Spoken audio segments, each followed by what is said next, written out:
On a frigid day in February 2014, 5 seasoned Finnish cave divers embarked on what was meant to be a challenging but triumphant expedition into the depths of Norway's Plura Cave. Their goal was to traverse one of the most treacherous underwater systems in Europe. But what they found within its icy waters was a harrowing test of survival and a tragic demonstration of the unforgiving nature of extreme environments. The story of their journey became a haunting tale of loss, resilience, and the fragile line between life and death in the pursuit of the unknown. The team was composed of elite divers, each with extensive experience, but for one member, Kai Konkanen, the mission was more than just a challenge. It was a return to a world that had taken something from him. Only a year prior, he had lost his close friend and diving partner in a similar accident. Yet, driven by an unyielding passion for exploration, he found himself back in a dry suit, preparing to descend into a place that held the record as the deepest known cave in northern Europe.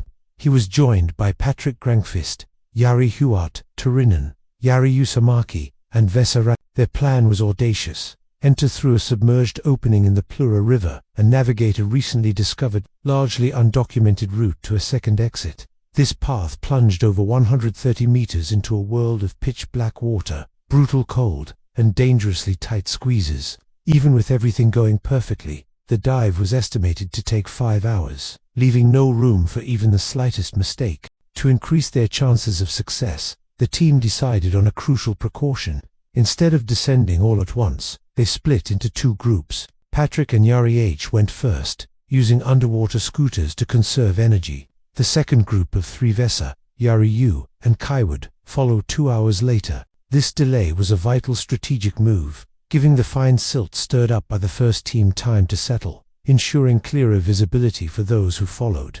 The plan seemed sound, and for a brief, hopeful moment, the initial descent went smoothly. After a steady plunge of 34 meters over 500 meters of travel, the divers reached a partially flooded, air-filled chamber, at over 250 meters long. This chamber offered a brief sanctuary, a place to rest and regroup before facing the cave's steepest and most difficult sections. The team encountered surprisingly little resistance as they progressed, and a sense of false security settled over them. They began to believe that the monumental challenge might, in fact, be an effortless feat. However, their confidence was shattered upon reaching a narrow section of the cave with a sharp turn, a passage so tight that a fully geared diver could barely squeeze through. Patrick, leading the way, decided to navigate the obstacle first. It was in this moment of intense focus that tragedy struck. Jari H's flashlight flickered and went out, and as Patrick turned to see what was wrong, he saw his friend signaling for help. One of his bailout cylinders had become wedged, trapping him. Worse yet, Jari H was panicking, a reaction that at such depths is a virtual death sentence.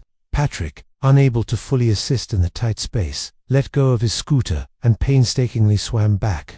He managed to dislodge the cylinder, freeing his friend. But the crisis was far from over. As he checked on Jari H, he saw that his friend's breathing regulator had somehow come out of his mouth. Patrick swiftly replaced it, but it was too late. Jari H's lungs were already filled with water, and his life was gone in the silent, cold depths. With his friend's lifeless body floating beside him, Patrick was overwhelmed with grief and a haunting sense of isolation. He wanted to scream, to mourn, but he knew he couldn't. Survival depended on him staying calm. His dive computer, a cold, digital harbinger of his fate, flashed a terrifying number: 400 minutes. What was supposed to be a 5-hour dive was now a minimum 9-hour ordeal, and staying any longer would only increase his decompression time. With no other option, he turned away from the body of his friend and continued his lonely journey toward the second entrance, unaware that the nightmare he had just escaped was about to engulf the 3 men following behind him. 2 hours after the first team's descent, Vesa, Jari U, and Kai began their climb. The initial plan had been a sound one, but the new reality of the cave's dangers was about to collide with their carefully laid out strategy. As they reached the deepest section, Vesa heard a distress signal from someone's equipment. He swam toward the sound, only to be met with the sight of Jari H's body blocking the tunnel ahead. It was a moment of profound shock and horror. Jari U, just behind Vesa, also witnessed the tragic scene and immediately lost his composure. A fatal mistake in such an environment. His panicked breathing turned lethal within minutes, and Plura claimed a second victim. Kai, the last diver on the team, tried to calm Yariyu, but it was to no avail. He then rushed to warn Vesa, only to find him desperately trying to squeeze past the body. Kai urged Vesa to turn back, but Vesa, determined to avoid the grueling 12-hour ascent back the way they came, refused. With a heavy heart, convinced his friend would perish as well, Kai made the difficult decision to turn back alone, leaving Vasa to face the impossible obstacle. By some miracle, Vesa managed to push through the narrow, blocked passage, not long after Kai's departure. Now, 3 men were swimming alone in the vast, dark cave, each believing he was the sole survivor. Patrick and Vesa continued their slow, agonizing ascent toward the second entrance, the Steineuler flag dry chamber, while Kai began the long journey back to the Plura entrance. After 8.5 hours, Patrick was the first to emerge. Breaking the surface around 9:00 p.m., Vasa appeared an hour later.